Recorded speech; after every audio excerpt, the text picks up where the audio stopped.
Body, speech, and mind held in perfect oneness. I send my heart along with the sound of the bell. May the hearers awaken from forgetfulness and transcend all anxiety and sorrow.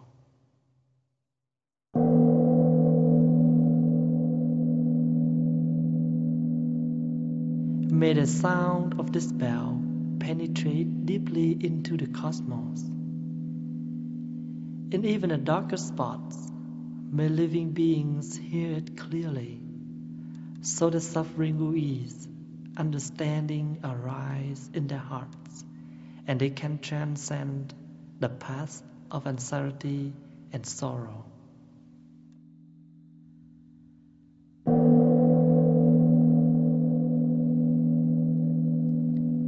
May the sound of this bell penetrate deeply into the cosmos, so that beings, even those in dark places, may hear it and be free from birth and death. May all beings realize awakening and find their way home.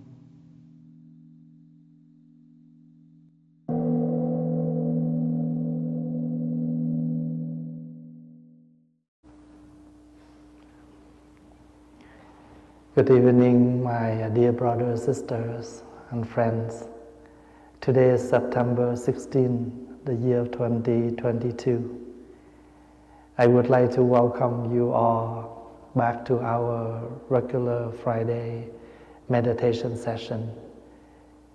It has been more than 2 years. We didn't have a chance to meet a group like this in person in the temple since COVID. Even though we never stop lecturing, we never stop practice through online. The reason I sing a song, I have arrived, I'm home, in order to replace my welcoming words to all of you. When we are practicing, just like we are returning home, because no place is sweet and cozy as our home. No matter how long we travel, one day we wish to come back to our home. And no matter how small our home was, it's still our sweet home, right? Same thing. No matter how we socialize, at least once a day when we go to bed, we close our eyes, or sometimes we spend some time to find a spot where we can sit and practicing silently, and that is the time we come back to ourself. Our home here is the present moment. In the song, they already remind us, in the here, in the now. We used to have the habit to live with the past or the future, but actually, where are we? In the time we thinking about the past and we worry for the future, we are right in the present moment. But we forgot the present. We just suffer about the past, and we worry for the future, and we totally forgot this is the present moment. And not only the present moment, we also sometimes forgot about the person who's still in front of us, beside us, behind us, and around us. Yesterday I met a very old lady. Her husband just passed away suddenly. He did not have any symptom that he was sick. Just a few minutes he said that he was very tired. So they brought him to emergency, and he passed away after 2 hours in emergency. And his wife was very shocked. And now she still not believe her husband died. So she kind of get lost. She did not know what to do, where she was, and she did not pay attention at all while we talked to her. And do you know why? Because she feel missed and regret. They argue every day. Nothing major, like senior. They used to conflict in many things. Nothing major. They're not going to fight, but they easily get mad, easily upset, easily explode, easily angry. And because of that, because that's so many easy things, so many easy negatives arise in their conversation daily, and that make them stay apart. If she upstairs and he will be downstairs, or opposite. She still cook. They still eat together. But sometimes just because of something very small, they can have an argue. And their kids, because they also practice and they remind her a lot. But sometimes we never think, oh, he's still very healthy, she's still very healthy. Or sometimes because of so much angry, we may say, I don't care. But when that person really depart from us, and in this moment, we feel that we need that person. We want to see that person again so we can speak something, more soft, more sweet. But sometimes it's too late. When we are making the prayers in Buddhist practice, even though we sit in front of the Buddha and we make the prayer, but remember, we do not pray to the Buddha. We pray to ourselves. Because the words become a mirror to reflect about our daily life, how we talk, how we treat each other, and how we live.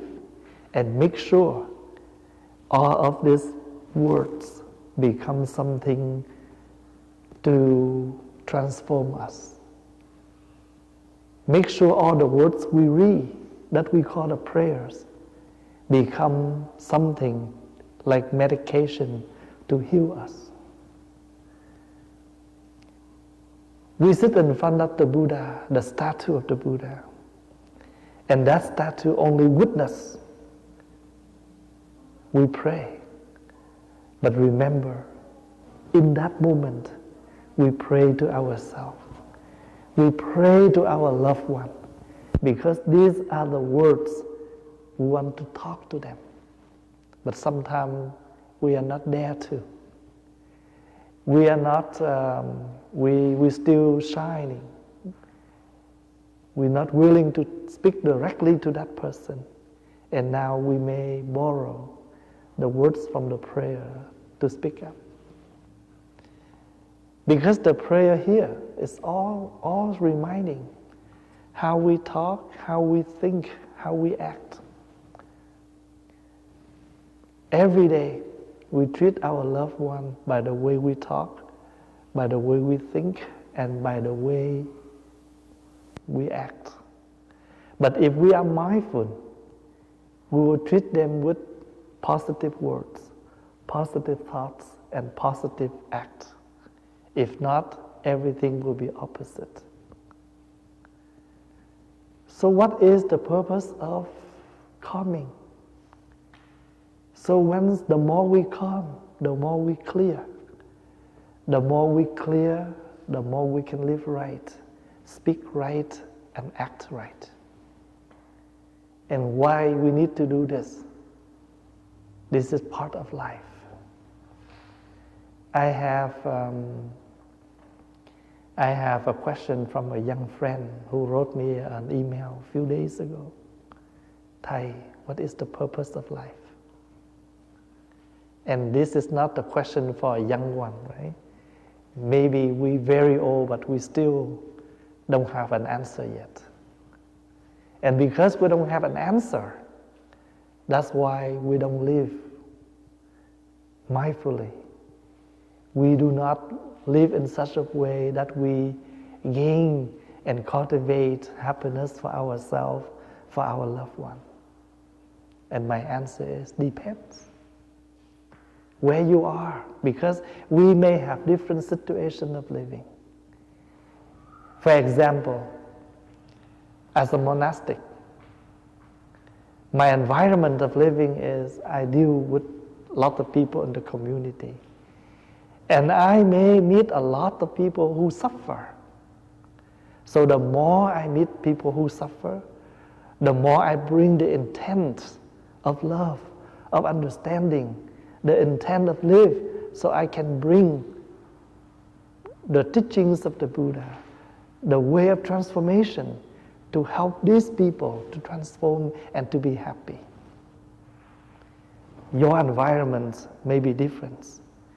Maybe you live with your wife or your husband, or your son, your daughter, your brother, your sister, who suffer. And maybe you only deal with one or two. And in that moment, you have the intent to do something for that person because they are right in your hand. They are right in your environment. So we are the Bodhisattva. We are the Buddha. So one Buddha is not enough. We need a lot of Buddhas. And what is the Buddha in this case? The one who awakes. The one who can recognize everything around you. Not only you recognize the one who live with you, they suffer, but you can realize this environment is not healthy enough. So you can do something to help this environment. This person is suffer. We need to do something to help them. And first of all, I am suffer. I need to help me too. So you are unable to help anyone if you are not in a healthy condition. So make sure you are healthy enough for your mentally and your physically. Eat mindfully. Eat in such a way that not only to satisfy your craving, your desire of good food, but make sure that good food bring healthy too. Otherwise, you damage your body, you damage your health. And once your health is damaged, you cannot help anyone. Because yourself, you're still very sick, very unhealthy. So that is to find something to nurture for your body. So now, when you're looking for nutrition for your body, not because you are craving to live for nothing, you are desire to live for the sake of others. You are desire to live because you know that someone around you, they still need your help.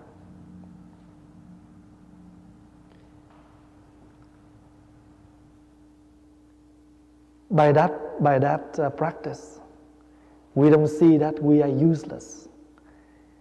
We don't see that we have no definition for life. And every one of us, we have a definition for why I live. Because my mom is suffering. I need to be with her to help her. And she, the more she transforms, the more she brings happiness to you, because you can see the right way to help her. You realize you have helped her, and she benefits.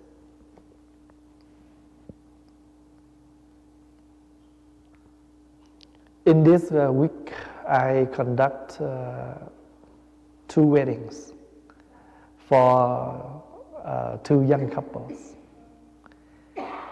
And even though I have a very busy schedule, but I try to squeeze everything, so make sure I can conduct this wedding, because I know this is the chance. I can bring something, I can share something to help this young couple to live. I arrived back home just one night before I meet them, early morning. And because we realize they come far away, so we prepare food. But I'm happy to do that, because I know that the young couple, they need this message, not from me, from the Buddha. I am the one who transmits, who passed down the message. And you know that I can see tears on their eyes. Not only the couple, but the one who attend wedding. They cry too, because after that they shared. You know, when you talk to the bride and the groom, we just sat there and we feel that you talk directly to us. So that means not only one person suffer, a lot of people suffer. Then not only one Buddha, a lot of Buddha need it. And again, Buddha is the one who awakes, who can see their own situation, and who can see the situation of others in order to help. So in Buddhist practice, you will heard the word Buddha. And remember, Buddha is not a saint. Buddha is a person who completely live with mindfulness, who awakes completely to see everything around, whether they are negative or positives. And we have another being called Bodhisattva. Sattva means a being. Buddhi means awake, a being that awakes. So because life have a lot of different kind of disease, then we will have different kind of medications. There are a lot of sickness, then will be a lot of medications. So when you have some negatives in you, do not hate yourself. Do not get bored on yourself, but you know that this is very normal in human's life. Just like the weather. Sometimes, some day very hot, some day very cold, some day very nice and cool. But nothing will stay forever. It's just the weather. So we can experience many different kinds of weather. So we can enjoy all kinds of weather. And we live without any complaint. But we live with accepting and enjoy. When you have a conflict in yourself, now that will become an object for you to meditate on. What happened to me now? And now that will become the object for you to look deeply. We call meditation. Meditation means the one who have capacity to look deeply into something in the present moment. And the one who is able to stop wandering and live deeply in the present moment. That's called meditation. So not only when you're on the cushion, when you eat, when you talk, when you walk, you bring all your attention to your step. You are walking meditation.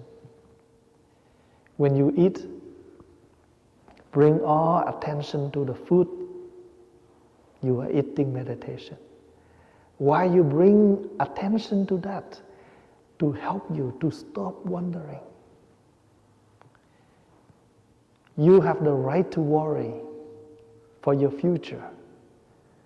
But after you raise that up, I am concerning for my future. Now you need to go back to take care for the present. Because the more you worry for the future, the more you need to do good in this present. Because the present will help for the future. Do not just stop at your worry. You move on. What do you do to make your worry less? What do you do to make your worry less? I worry that I will get sick. Nothing wrong. Because you have that worry, that's why you come back to live healthily. So make sure you not get sick. I worry that I don't have a good mark in my report card, in my homework. So that's why I need to put more effort, more attention of doing my homework, study hard, so I can get a better mark. So this is the right way to worry. This is the right way to thinking about the future. So the Buddha do not say, oh, don't think about the future. But we are mindful on what we are worried for the future. If you reflect back to the past, but that past become a lecture, why not? But if you just stop and suffer for that past, and that is not right. You just suffer, you just regret what you have done in the past, but you don't try hard to improve, and you are only halfway. Oh, you have a good intention. You just regret what you have done, but you never want to make improvement, and this is not complete. Make sure we understand the teachings right. So once we understand the teachings right, we live very freely. And with this is what we call suffer less. And now you can see the benefit of practicing, of learning.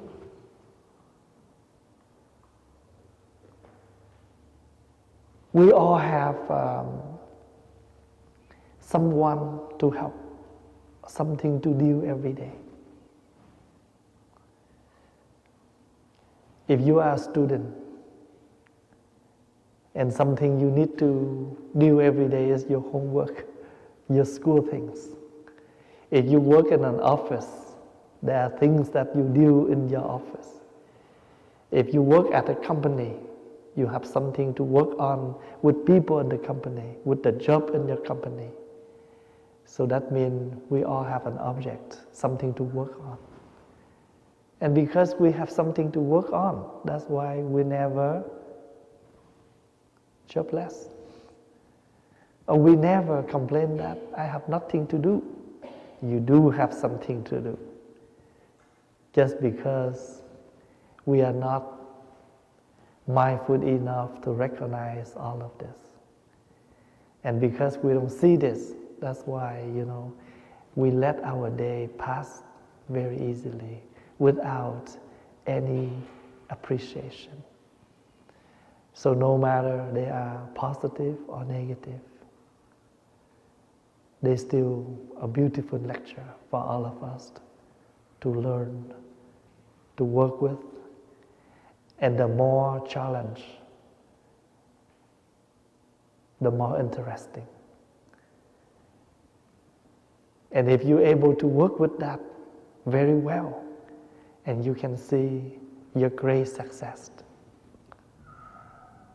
In Buddhist, we used to call become the Buddha. And you question, when I will become the Buddha? How can I become the Buddha? What made me become the Buddha? Because if you want to become something, not only one thing, right? When, how, what? And not only positive. The Buddha is the one who have enough love and understanding. And you know, the one who come to challenge the Buddha, the one who will become the Buddha, they give a lot of hard time. So that's why when you read the story of the Buddha, and you will learn that the night before his enlightenment, the Buddha have to deal with a lot of maras. Mara means something to stop you, to prevent you. The mara of greedy, the mara of hatred, the mara of ignorance. So mara here means anything that prevents you to move on, they become mara. So sometimes you want to do something like charity, but there are a lot of gossiping, a lot of things, you know, to challenge you, to prevent you. But that will not become something to pull you back and to stop you, but that will become something to move you on. If you are open a clinic, if you are a doctor, you open a medical clinic, you cannot put a sign on the front of the door, I only accept healthy patients. A doctor needs to see patients, right? In order to heal them, in order to cure them. So that means we are not only have positive, we will have negative. And we will work with that.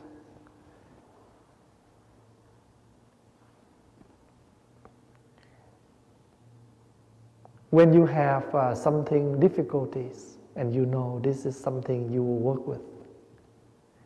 When you go to work, you meet a friend who always support you. Oh, this is your fortunate. But do not think when you meet a person who always, you know, against you, this is your homework. The one who support you is your fortunate. The one who against you, this is your homework. Both way, both persons, they always give you something, some points. The one who support you, and you live with that supporting, you gain more positives. But the one who against you, help you to use your positive in this person to balance this person again.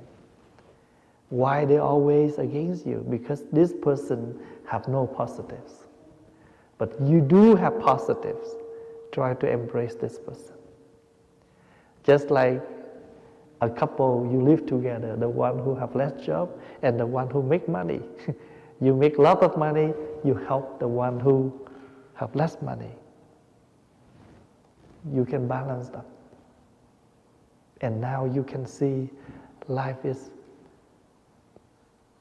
beautiful. And you know you have no expect. You have no expect. But you accept and you learn. Before COVID, we only online or live stream very rarely, maybe once a year, once a while. But right in March of year 2020, when COVID is start, seriously, you know, all the activities in this temple never stop, and we continue with live stream, with online. So sometimes, you know, something happened in your life. It's not the end. It gives you to bring your wisdom. Lift up your wisdom and you create something to overcome, to embrace this, to accept it, and to work with that.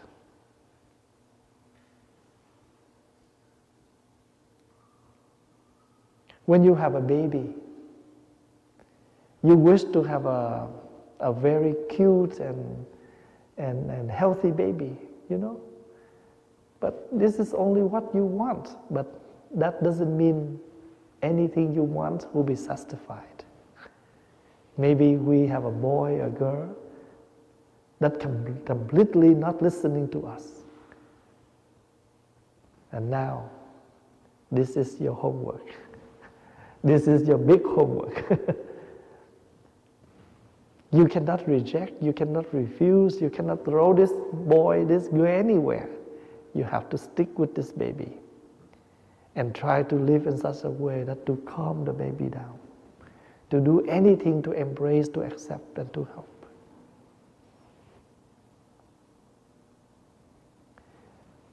In Vietnamese term, we have a term called tâm nguyện.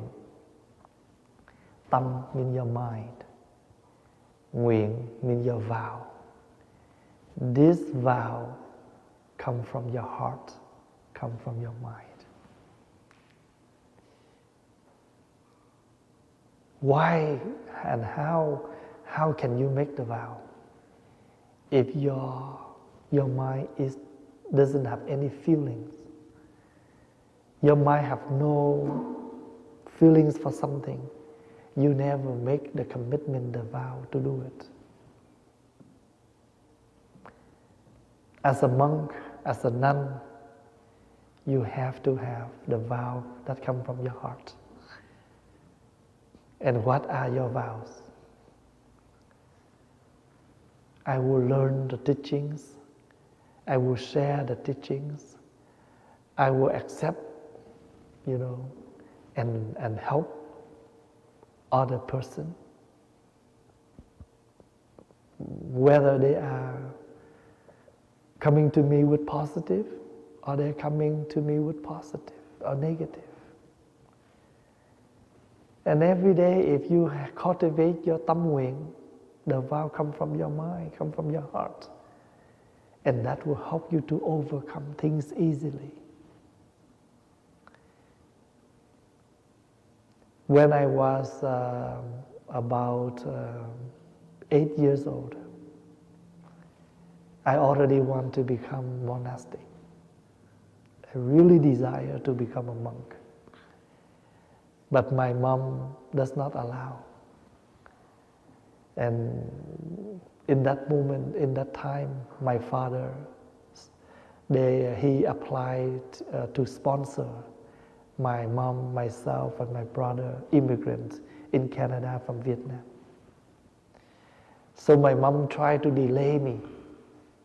She said, "Oh, right after you immigrant in Canada, I will satisfy your wish." She just want to make me happy, and I will accept her delayed. But as a young boy, I keep that seriously as the commitments of my mom. So when I came to Canada, right after I finished my grade 9, about 15 years old.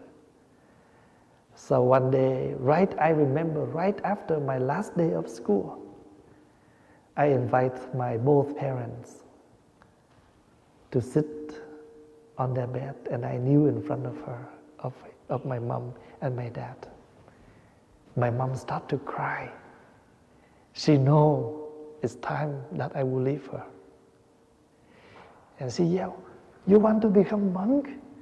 I did not speak anything yet. I just invite them, both sit down, and I kneel in front of them. They recognize it right away.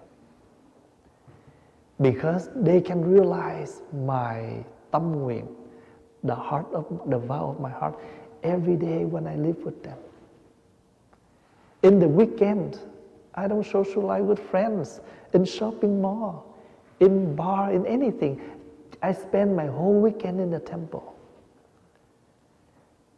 I clean up my house, I do everything for my mom on Friday night.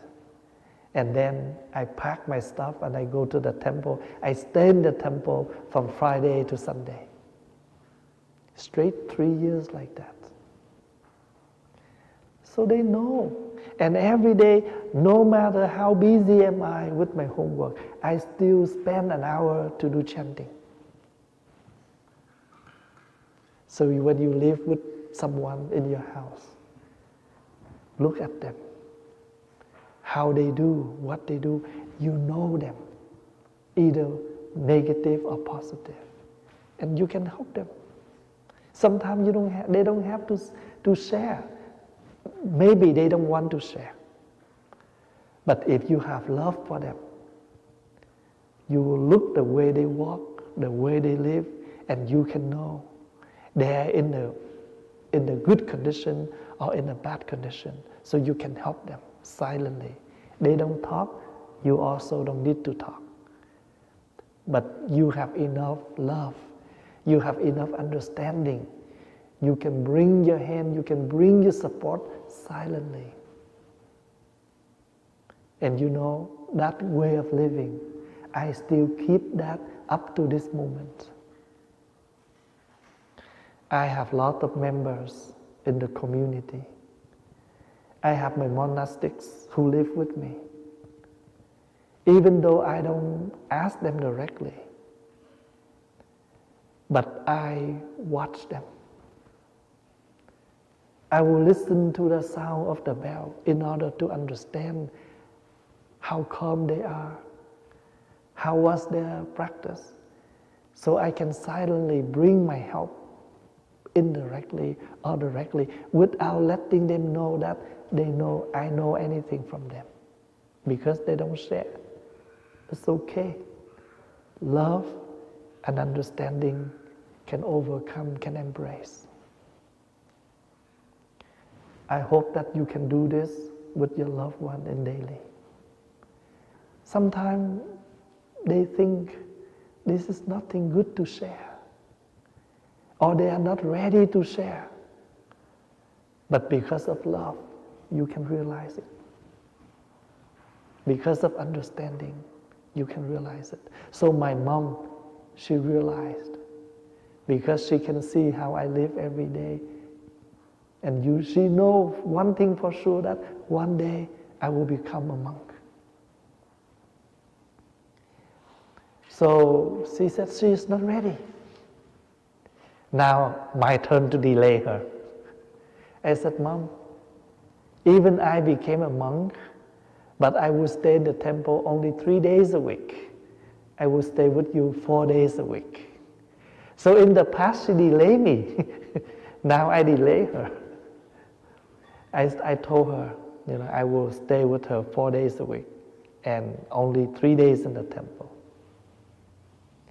But you know what happened? After I ordained only 2 days, my teacher, he left me for 1 month to United States. So he left the temple.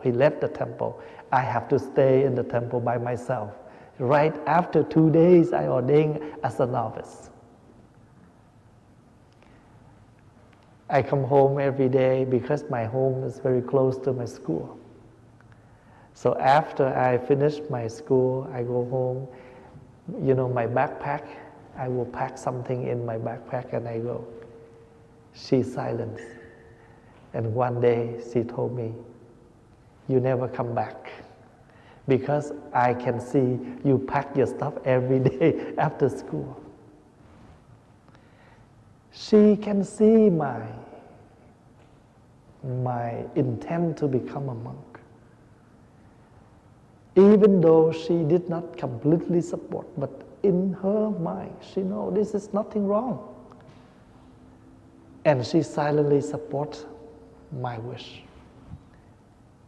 And to tell you the truth, I never stay home any day after my ordination, even though I promised.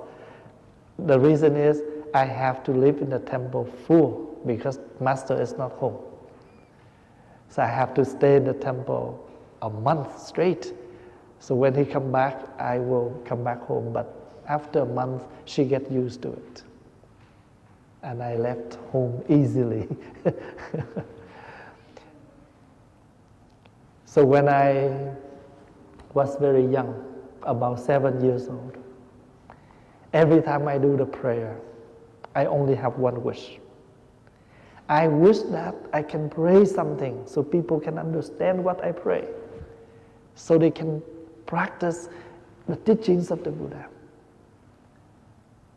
So when I'm doing chanting in my home, and I realize somebody walk in front of my house, I will raise my voice. So I wish that they can hear this. And I will choose something. I will choose something to pray so they can understand. And I used to pray, oh, life is impermanent. You live today, you may die next minute.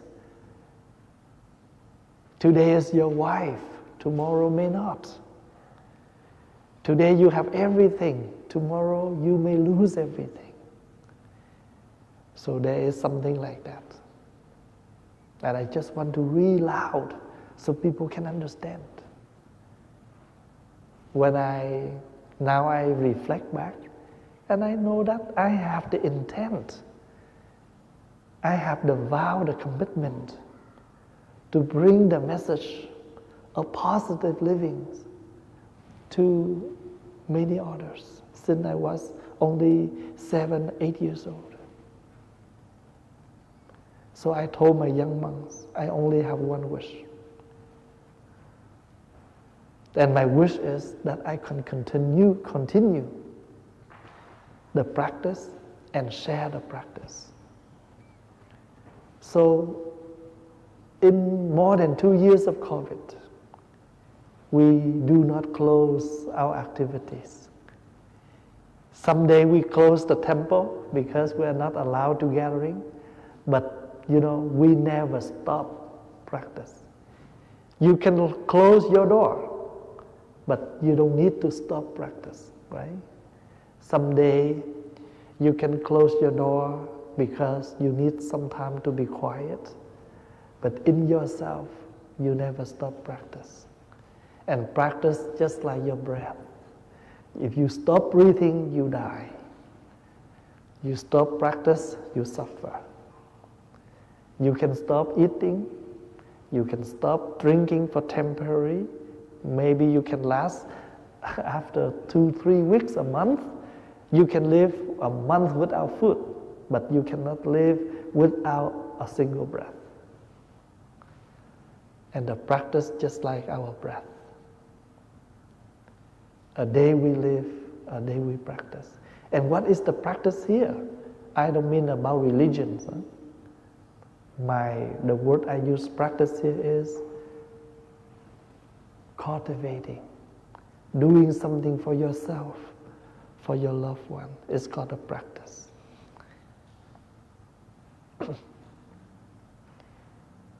One day you have to take care for your mom when she is sick. Now you have to learn everything again. How to help a senior, how to feed a senior, how to deal with a senior. It's a practice. Why you need to learn all of this? Because you have a particular person that you will directly to help. It's your mom. So remember, everything we do, not for nothing, is for something and for someone.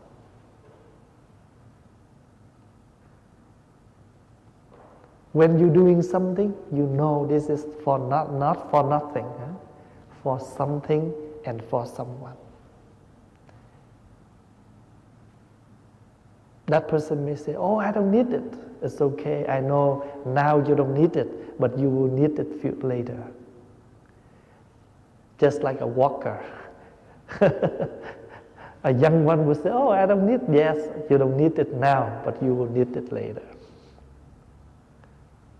So remember, when we are doing something, always there are people to benefit. Just bring your heart into your work. Bring your heart into your practice. at least someone close to you can benefit. When the rain fall down, very equally, but different trees will take different amount of water. So because of that, we have no flood. All trees, even some grasses, they still can take some amount of water to survive. Every day we take some amount of practice, some amount of teachings, we will survive. We cannot live without food. We cannot live happiness without teachings, without learning, without practice. The more you learn, the more you benefit. The more you learn, the more you live right. The more you live right, the more you're happy. The more you're happy by yourself, you're able to benefit, you flourish, you fresh, and you make people around you feel the freshness the same. The tree have a shadow. Many people can hide in. An umbrella, when they raise up, everyone can hide in. So if you raise the umbrella of your love, at least someone will benefit. Do not refuse to cultivate loving kindness within you. Do not refuse your daily practice. I told my young monks, even though you don't give them a talk, but your beautiful chanting, your beautiful song, voices with the chanting, at least can calm someone, can make someone relax and freshness.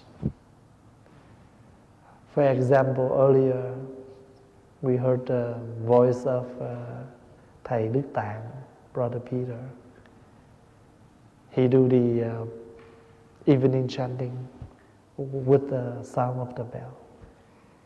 In that moment, sometimes we may not hear the whole words, but we hear the voice of calmness. We hear the sound of the bell. They are enough to calm us down.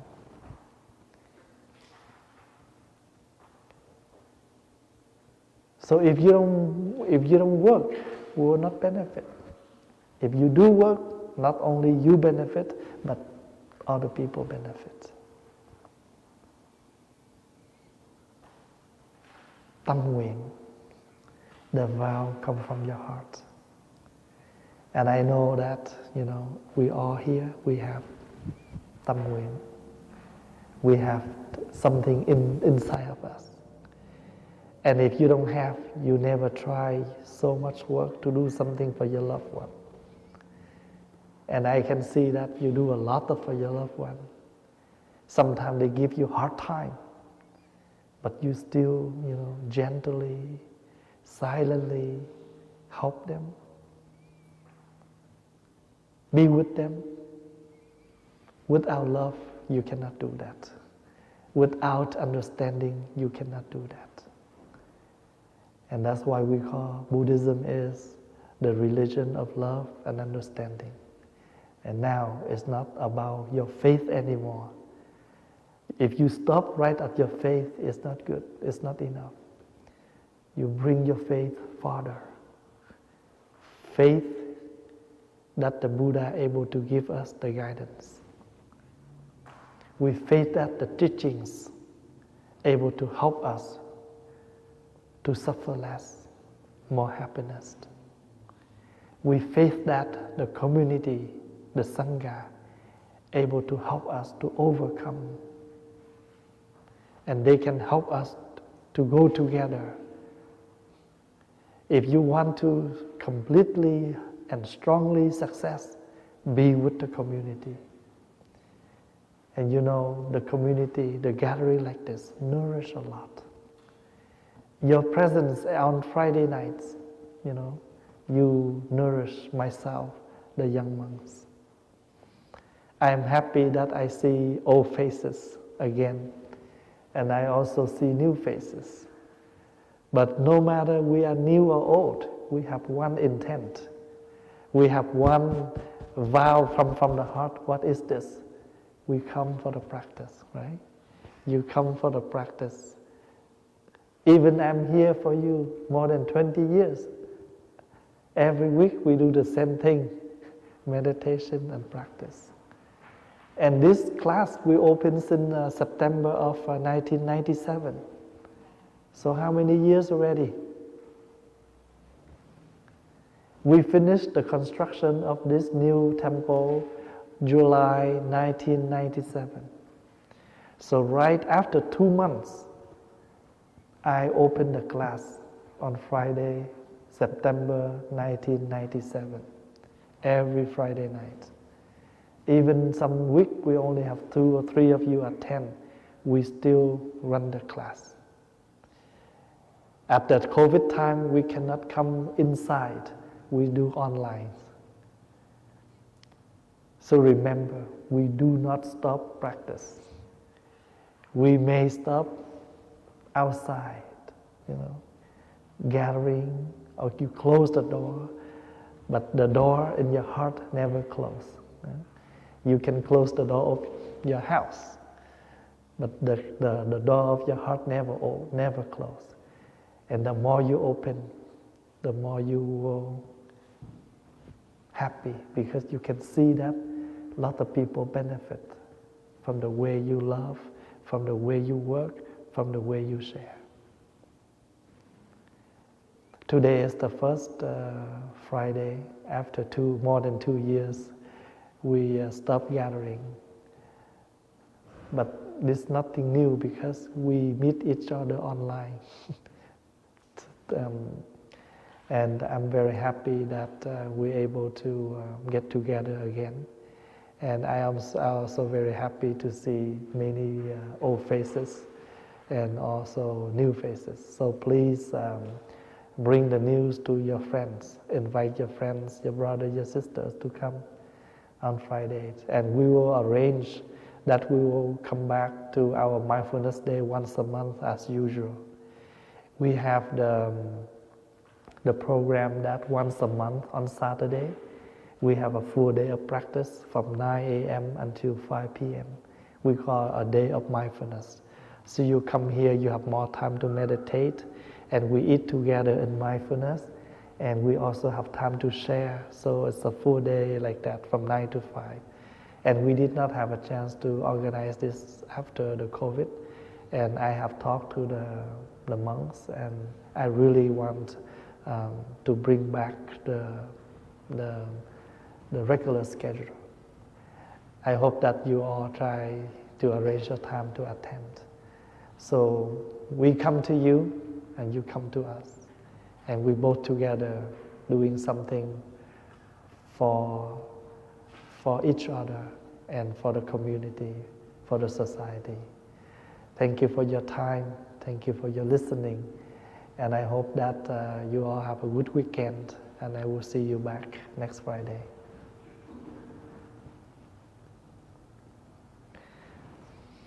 Please enjoy the 3 sounds of the bell along with your mindful breath.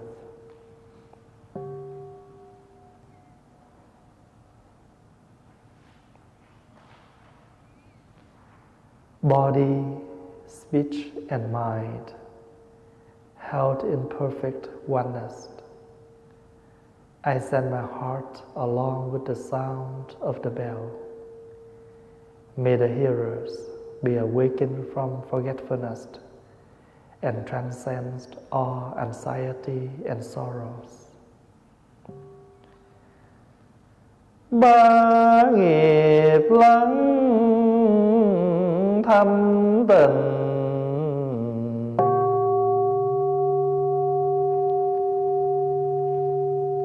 gửi lòng theo tiếng chuông.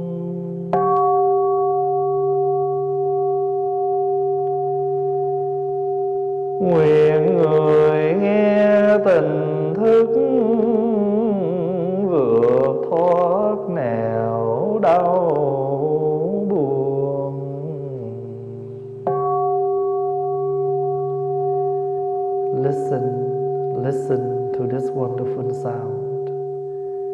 brings me back to my true home. Listen, listen to this wonderful sound. Brings me back to my true self.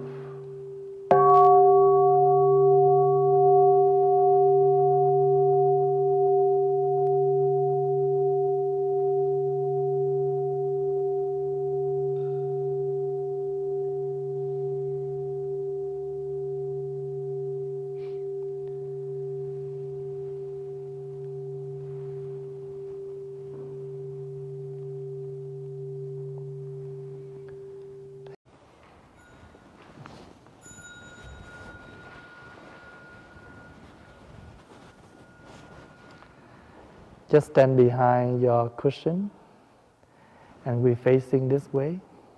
This side will face this side, yeah. We bow to each other and we turn to the Buddha.